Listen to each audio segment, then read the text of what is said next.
The Bahamas Red Cross has long served as a model non-government organization, but with the onset of challenges from COVID-19, the organization has done some shuffling to better assist the needy. Lloyd Allen has more in this week's Market Insider.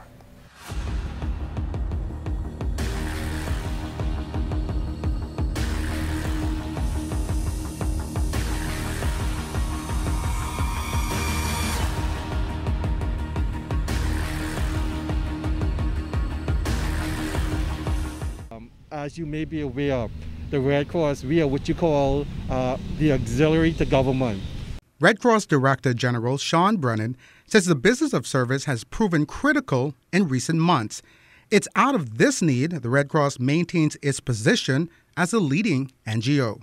We have a footprint scattered throughout the entire Bahamas. We call group leaders on every major Bahamian island, not just New Providence. What we have been doing prior to this pandemic and even prior to Hurricane Dorian, we would have been, from a social perspective, social welfare, trying to meet the needs of people, the most vulnerable among us in our society. Brennan says this has manifested in its feeding program in New Providence and Grand Bahama, collectively distributing some 1,000 plus meals a day.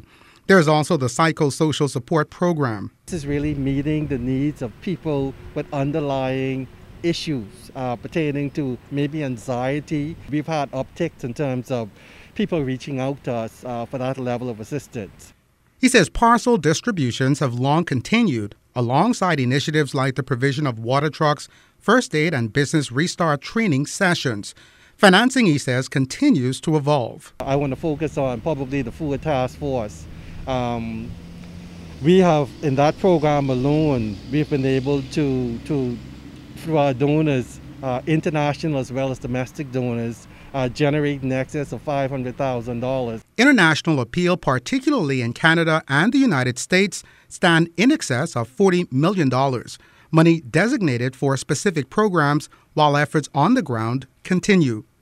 Coordination of disaster management remains successful. Consultant Michael Fountain Jr. explains. Each individual have sub-plan of actions. The member groups for the family violence, we have them everywhere. With the Director General, I've been tasked about to strengthen existing and develop the lack, right? So these policies are in place, and that's why all this thing is running so smoothly. For this week's Market Insider, Lloyd Allen, ZNS Network News.